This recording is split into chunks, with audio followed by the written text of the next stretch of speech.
Hello and welcome to the Schola Progenium. Today we're flying to Denmark to fight a guy. Today you join us for a very exciting battle report.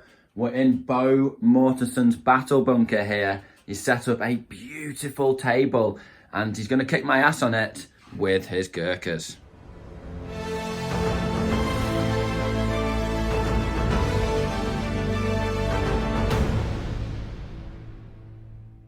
So I've got the Gurkhas here. Talk me through what I'm dealing with here today. Let's start with the Gurkhas then. Yeah, I suppose. I've got 4 units of 8-man Gurkhas. They're veteran, they've got tough fighter, and they're scary blighters, so they'll halve your attacks in close combat, which definitely sucks. Yeah, all rifles, yes? All rifles. One guy has an SMG, because I had a few points left over, so one of the NCOs has an SMG. Then I have 3 early war motorcycles. Unfortunately, I don't have riders. I got these 3D printed. Ghost Riders. They're Ghost Riders, basically, yeah. So they've got a front-facing LMG, 4 shots, regulars. How many points are those, by the way, mate? 35. Yeah. I need to get me 3 of those. Yeah, you do. I've got an inexperienced medium mortar, just the way you should run them, people in Great Britain. I've got a regular. Don't tell us what to do. Regular flamer. I've got my British forward artillery observer. I've got 5 regular engineers with a flamethrower, rifles for the rest of them. And they come with toughest boots as well as up and at. They come with toughest boots, yeah. But they don't get up and at them, or they do? Well, I would never have an atom those. Oh, sorry. So it would be like, they are not for close combat at all. Regulars, 5 men, they're going to get creamed in close combat no matter what. I've got an inexperienced lieutenant with an SMG, and I've got a regular Piat team over here. I've got an inexperienced Jeep, possibly for the Piat or the flamethrower, depends on how I feel. And then my glory. This is my LVT. Nice. It's got 3 machine guns, medium machine guns, and a Polston light autocannon. So 2 of the machine guns are pintle mounted, as is the Polston, but there's nice. one that's front facing. And just talk us through, how does this work in terms of crewing? Do you need to have multiple squads in it to fire? You do need to have extra crew, extra men in the transport section, because you can only crew fire one of the weapon systems. So if I empty it out, it can only shoot one weapon. So typically I will have something in there to crew the rest of them. But say if I had a 2-man squad. Yeah, like, I could only crew 3 of the weapon systems, and there are 4 weapon systems. I see. So yeah, that makes sense. That's what I was wondering. You can't have 2 guys firing off 3 weapons, and then the crew. Cool. And then I have the infamous Darkest Steward. So this does not have the pintle. I never use the pintle. I really should break this off. But it does have the 2 Sponson LMGs, the hole-mounted MG, and a light anti-tank gun with the coaxial MG. So that is 18 shots. And she's got a name, Havoc, I just saw. The Darkest Steward, yeah. Awesome, man. Yeah. Right, okay, well, we'll see what we can do. I've just had 3 games training yesterday. So now we're taking off the training wheels, as you would say in America, removing the stabilizers, and we're going to just throw down me versus Bo, and we'll see if I've learned anything at all this weekend. So here we have the field of battle after deployment. I'll take you through the terrain first, guys, then we'll have a little look at deployment. So over here we have an open hill, but the bushes are clumps of soft cover. But if you're just on the hill, you're just on the hill. We've got a couple of little sort of ponds here, waist-height water. They're difficult ground, soft cover. Moving across, we've got a beautiful apple orchard here, which counts as a forest. So as soon as you're in it, soft cover can be seen. Yep. And you know how that works, guys. Also difficult ground. We've got more forests here in the run up to the manor house. And that's it for forests. In terms of all of the fences that you see, they're soft cover. Standard, you know how that works. Soft cover for the little log piles as well. Over here in the farmyard, we have just a ton of buildings and high brick walls. The fields are, of course, difficult ground, soft cover. And the roads are roads. And I think have I missed anything there, Bo? The log piles I've done. Okay, cool. So that's the terrain, guys. Obviously, we've got the big manor house in the centre. On this side, I've gone for my BT-42, just covering this flank. I've also got a flamethrower in an inexperienced car and a squad of regular Carcapatios with 2 Fausts. Carcapatios, don't worry, they're not good. They're regular continuation war with 2 Fausts. A little bit different. But A little bit. Then we have 2 squads of 8 sissy fighters just ready to advance on this flank. We've got 2 left of centre. We've got the same right of centre. We've got a Faust team in a car in the middle with the officer just behind. And then over here we have a Bofors heavy anti-tank gun, a sniper team, veteran, and a medium mortar team. If we come, and of course horse-drawn limber just tucked away there. Coming over to the British side of the board, we've got an officer on a bike just tucked away nicely back there. We have a squad of Gurkhas leading the way. We then have two squads of Gurkhas, squad of engineers, Piat team.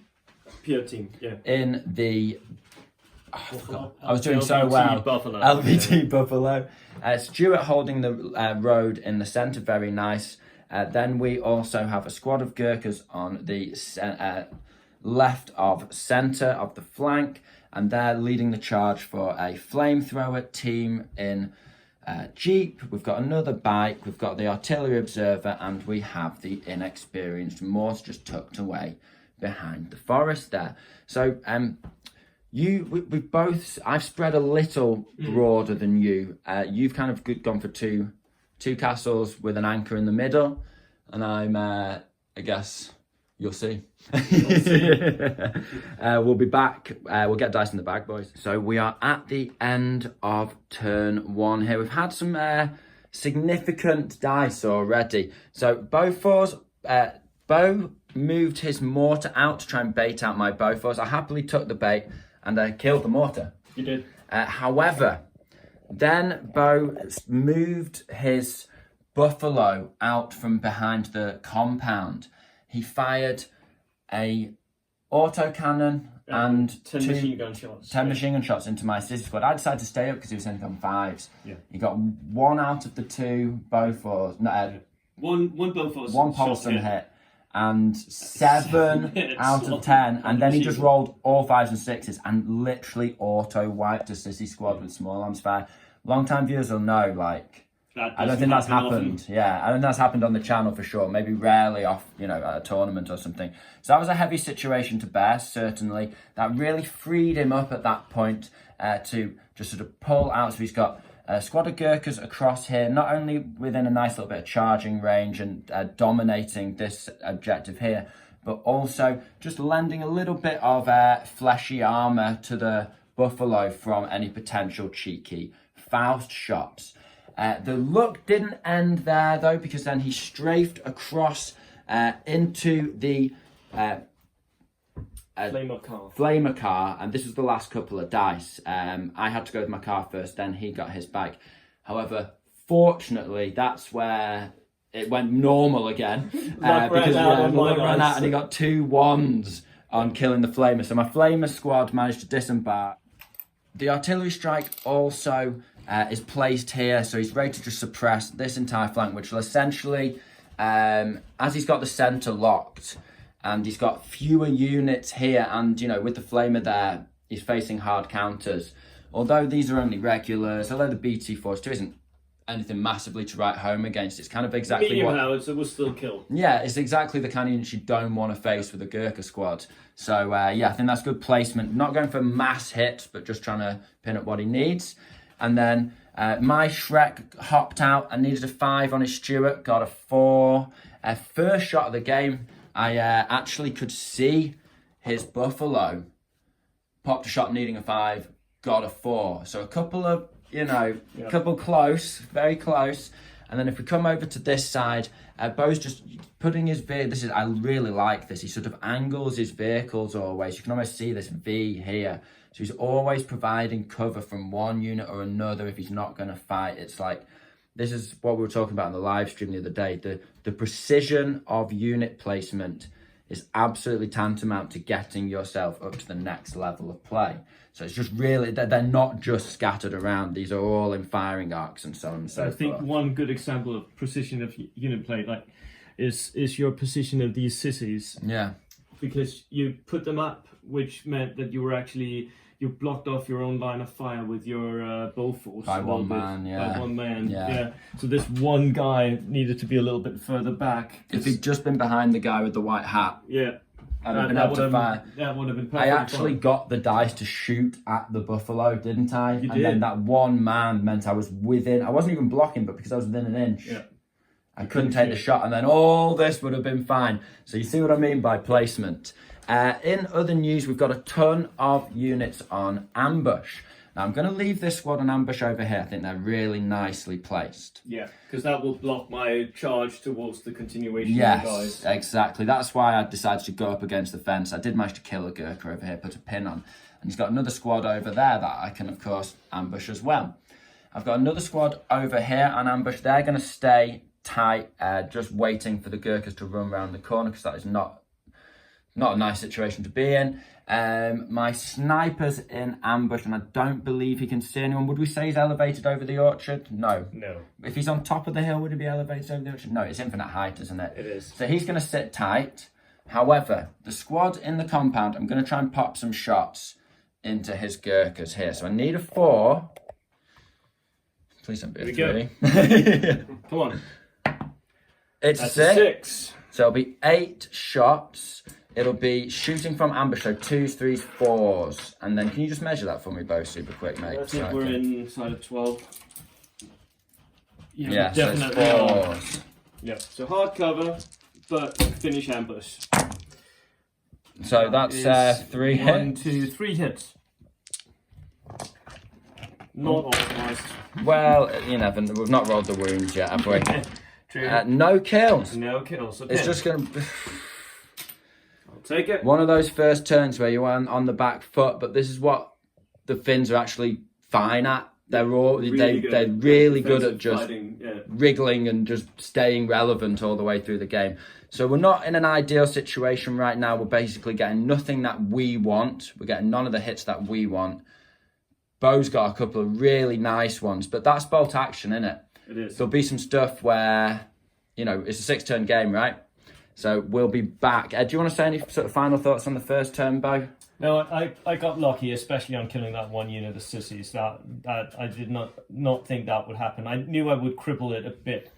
That was all I wanted, actually. I wanted to give it 1 or 2 pins and then have it Kill lose a 3 or couple 4 of guys. at the most, yeah. Just so I could move out my Gurkhas here. But it turned out to be a lot easier than anticipated. So Need to print me a buffalo, JP. No, yeah, great first turn. And the thing is, luck is opportunity meets whatever. There's a rhyme there. There's a saying about that, right? Right. So we'll be back to turn 2. Before we start, I've got my dice in the bag that I want.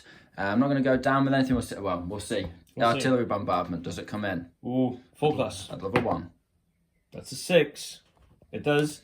The range of it will be 12 inches. Wow, I'm going to hit myself. I am definitely hitting myself. Oh, tasty.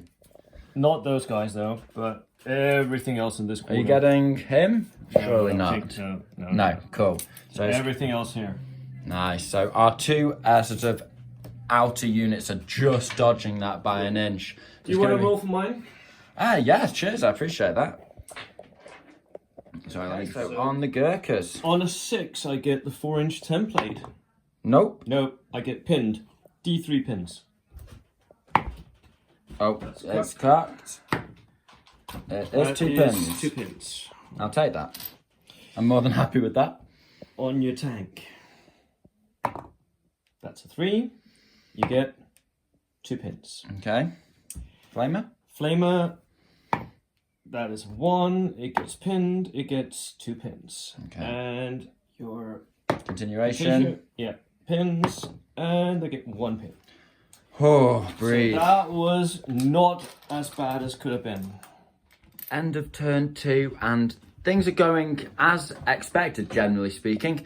Bo was forced to eventually use Gurkhas as bait, really, weren't you, to try and get, because you wanted to get just within 3 inches of this and then get the flamethrower across. I got absolutely shot to bits for it. Yeah, you got rinsed down by 2 squads of Sissy. I held the sniper. He then dashed with his Jeep across the gap, so I had to pop a shot at the Jeep because I wasn't going to get the flamethrower, because his flamethrower's just managed to then, obviously I missed, and he hopped the flamethrower out. Sadly, he only killed 1 Sissy, and I would have liked him to have killed 3. So ultimately, he didn't do enough to make me super vets, and I failed the leadership check, and goodbye Sissy. And unfortunately, that means he's claiming that objective, not me. And I actually thought end of this turn I would have 1 to 2 and I'd be 1 point behind. Now I'm 3 points behind. So little bits can make a big difference. Over here, I also moved my car up to be safe, but and we even joked about when the surviving Sissy are going to hop in the car, but they didn't. There was none. Over here, I was forced to first dice, was it? You charged my Shrek team. Now, I sat tight because I knew he would have to consolidate. And then I gave him the beans over here. It was hitting on 2s and 3s, people. And I got 1 kill. 1. I got all 1s and just nothing. Just the unluckiest roll of the purse timing. The rest of the dice been absolutely fine, but that was the worst possible timing. Also, I'd made the decision to shoot these guys up, sort of thinking there's a realistic chance I could probably kill 3 or 4 of them. And it's going to be worth... These guys were holding, obviously, they were my anchor to this area here and this objective because they were nicely stopping Bo doing anything. So essentially, it was a real, like a bigger game changer than just, I haven't killed more than a Gurkha. Because ultimately, that decision, I knew it was a risk. I got nothing out of it. And then his engineers popped out, flamed up the Carcarpatios. He's got a Piat over here. He's rallied everything else now. Also, I made a critical mistake. I forgot about the bike's recce, and I thought, even if it does have recce, you can't twist round the corner. So I decided to try and do what I call an active rally. I rolled an order check on a 7, cleared 1 of my pins, and popped a shot into the bike. But of course, he just managed to get, well, not just managed to, perfectly comfortably jigged round the corner. However, in other news, Bo decided at one point he wanted to bait out my Bofors, and I took the shot because with the Bofors you just take the best shots you can. That's the reason why you take a Bofors. Got the hit, knocked out the bike, which was really nice, and I'm playing like to turn 5-6 here with that strategy.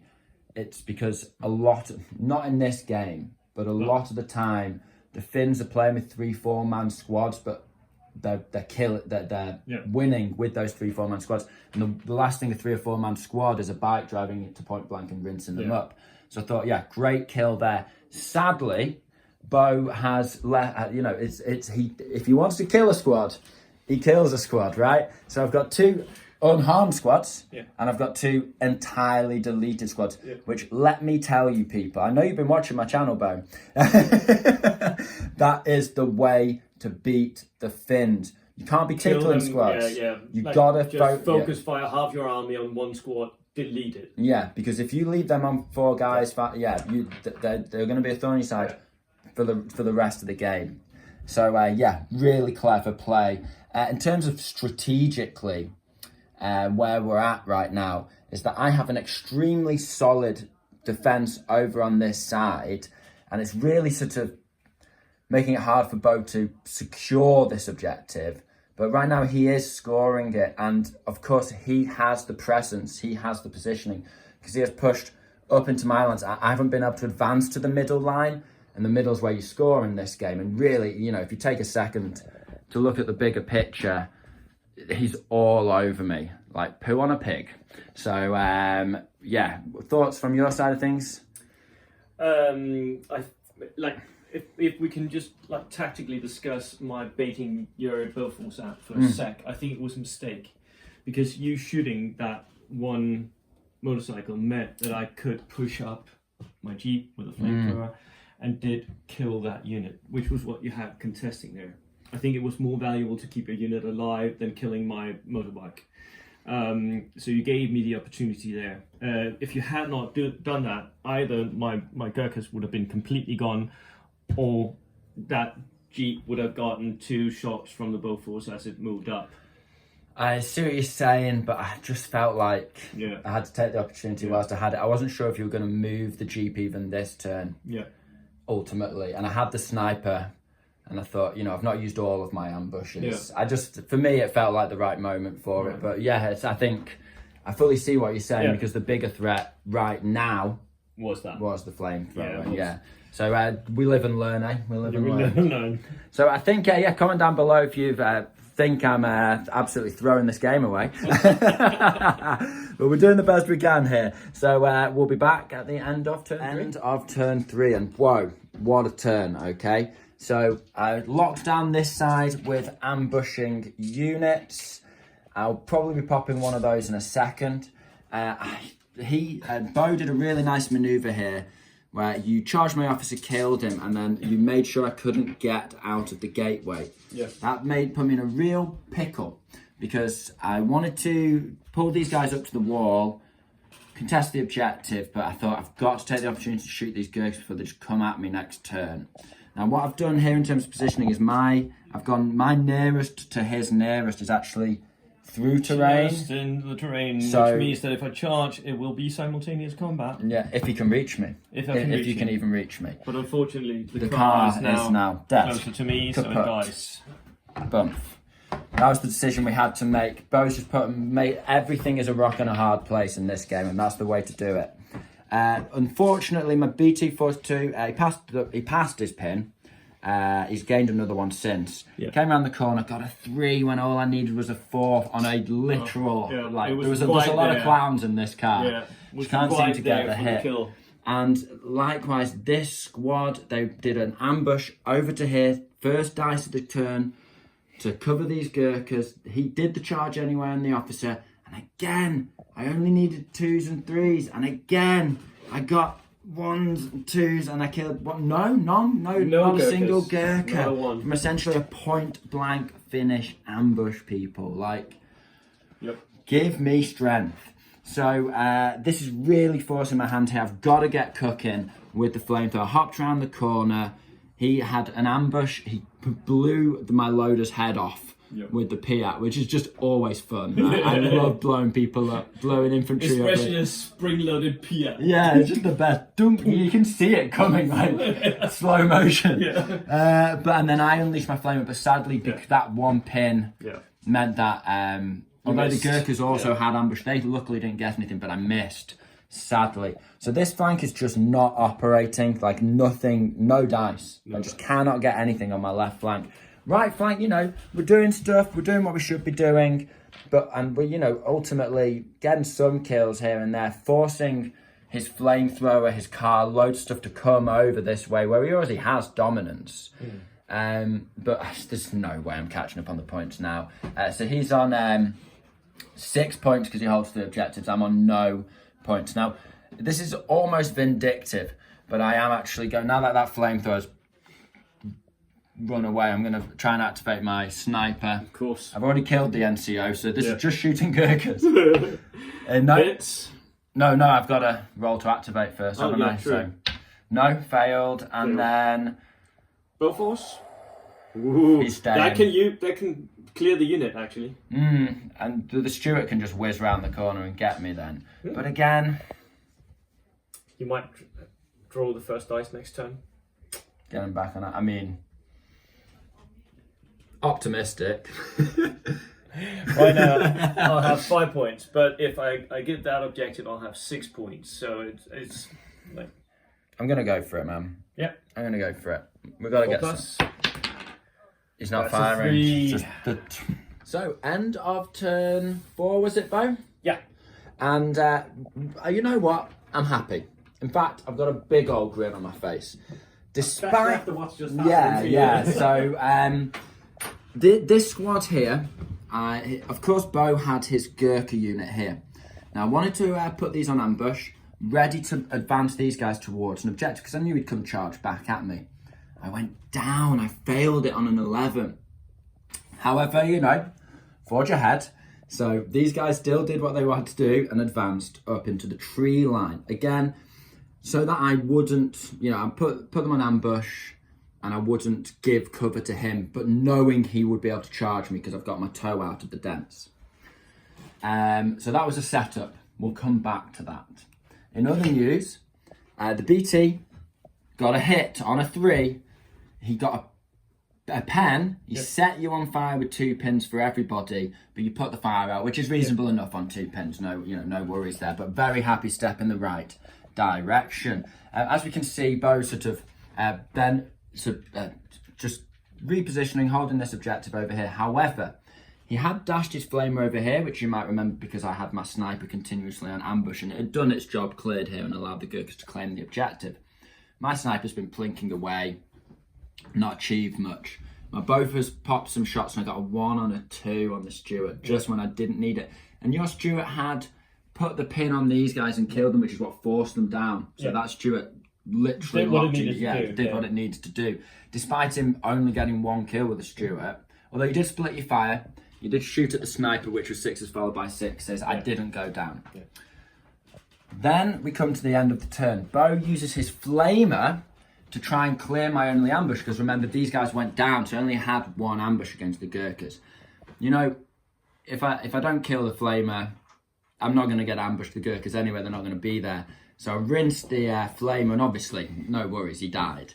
Gurkhas charge in. Bo rolled like a dog, got 1 kill. And in return, I got a tough fighter, rolled another dice. I got another 5, people. And the 2 units just imploded against this Sissy squad. Now, to be fair, they have let me down throughout the game, so all is forgiven now. In other news, Bo put a lot of firepower into my flamer. I went down, I lost the loader, I took a pin, but he's still standing. Yeah, we're going into turn 5. Bo's on 9 points. Yeah. I'm on... Plus 7 kills, you're on 4 kills. I'm on 4 kills. Yeah. That's something at least. We'll be back at the end of turn 5. End of turn 5. Bo has brought his bike up here. He failed to kill the sniper off. That kept my horse-drawn limber alive because I'm closer to it. The Bofors went down at a critical moment, not ideal. And I've retargeted the mortar onto these 3 Gurkhas here. They have been forced down after I also advanced into point blank to shoot them. Now, that might seem crazy with the Stuart staring right at them. Really, I'm at the point where I either sit here and wait to lose, or I try and do something active and get myself some points, right? And you never know, never surrender, as we say. So advanced up to the front of the forest, staring down the Gurkhas. Now, I did elect to fire. The reason was that the Gurkhas have already fired. That means that they weren't going to come at me this turn. And if I go in ambush, the only reason I'd be in ambush would be to stay in ambush, which ain't going to get me on the objective turn 6. So, got to fire. May as well try and tickle him, but no avail. The BT, again, got a hit. He managed to he got a glance, though. He just got a pin either way. He bounced off. The Gurkhas advanced around here and put some shots over here. And basically, Bo is just... He's got absolutely overwhelming firepower, numbers, etc., etc. So at the end of the day, he can almost use units how he wouldn't normally use them, just to put additional pressure on me and just make sure I'm taking pins, which means my chance of activating are even less. So we're certainly in death spiral. Now, one thing I would mention is, I have set myself up. So this mortar can pop these on a 5 next turn. A little sniper could finish them off, who knows? Maybe I could charge them. Who knows? I'm only going to get... If I get a dice before you, it's only going to be the 1, so I'll have to choose then carefully. The choice will be made at that point. Yes, exactly. Who knows? If it's anything like it was last turn, he'll get probably, realistically, 3 or 4 dice before I do. Maybe, yeah. Before the dice bag starts to get even, and with that... I could well be... This could be the last time you hear from me. I'm just going outside. I may be some time. In other words, the Brits have the Finns exactly where they want them, but the Finns, if nothing, will sell their lives. Yeah, they're staying put. And so that's what we're going to do. Do what we do best, which is somehow pull a draw out of a guaranteed loss. It's not happening this time. I've got 1 turn to score 11 points. On 3 objectives. Join us end of turn 6. And yes, I'm still standing. Now, kill points wise, it's, I believe, you've killed 10 of mine. Yeah. And I've killed 7. Yeah. Which I'm happy with. We're just going for those points right now. Bo gave me a bit of advice. You're losing the game, so think about the tournament as a whole. You want those kill points, right? So yes. Now I also did want to vindictively block him from achieving as many points as possible, because you never know, you might not win the tournament. And it was kill points. So what happened was I started off by dropping a mortar on their heads. You went down, but I got you. Yeah, there were three Gurkhas. You got them. They died. They ran off, didn't they? Because they'd accumulated a lot of pins. Yeah, the last one ran off. Yeah. Then he hopped his artillery observer on there. He shot at my NCO, hit him, but didn't kill him. After I killed most of the unit, I Stuart. I forgot. The Stuart rinsed. Yeah. He gave him a good old hosing. Yeah. 5 or 4 guys. Killed 4 guys, left the NCO standing. The NCO then charged into the forward observer. I killed him, but unfortunately got that 5 back, so I couldn't claim that objective. Very unfortunate, because I wanted that point. Just 1 point. Over here, I stood proud whilst eating and basically half an army's worth of fire. Didn't get wiped out, had 2 guys, but I took, I think, 4 pins in total, 4 or 5, something like that. Yeah. I attempted to charge, but the cowards, they went down and robbed me of the glory and themselves of medals. And so we couldn't charge the Gurkhas and show them what for. The BT-42, however, said enough is enough, and just flattened the engineers, just bump. Yeah, the engineers had gone out from the LVT just to shoot these guys getting again, pins. I got absolutely flattened by medium howitzer. The PR team missed point blank. The PR team missed a second point blank shot. So it's not like I'm not getting stuff. It's just, it's too little too late is the absolute definition of the situation. Yeah. So I don't think I'm missing anything there. It was only snappy, wasn't it? Yeah. Anything to add though? Would you have done anything differently? At this point, no.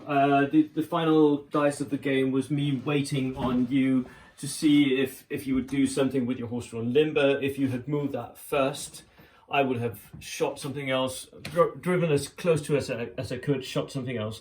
You didn't. I got the last dice, so that meant I had to shoot it and kill it. Can JP give me the coup de grace with a 1 to 3? He can. And the game ends. We live. We live to fight another day. GG, Barry. Thank you so much for the game. I learnt a lot about how much you roll 6s. But no, jokes aside, it's been an absolutely wonderful end to a wonderful weekend. Honestly, can't thank you enough, man. And, it's just been the best. Just absolutely the best weekend's game, and I think I've ever had. Better than any tournament I've ever been to. Genuinely. I'm really glad you enjoyed it. I have enjoyed it as well, and I think the rest of the team really did as well. So we've not stopped laughing, have we? All weekend. It's been great. Yeah. Really, really good. So, I think we'll call it there, guys. Obviously, like and subscribe if you've enjoyed the video. If you're not subscribed to Bo, what are you doing with yourself? Get over there right now. Subscribe to Bo and learn how to win some games. Not like me. But Bo, Bo can show you a thing or two. So, with all that being said, I hope you found this video interesting and entertaining. This has been the Schola Progenium. Thank you very much for your time. Goodbye.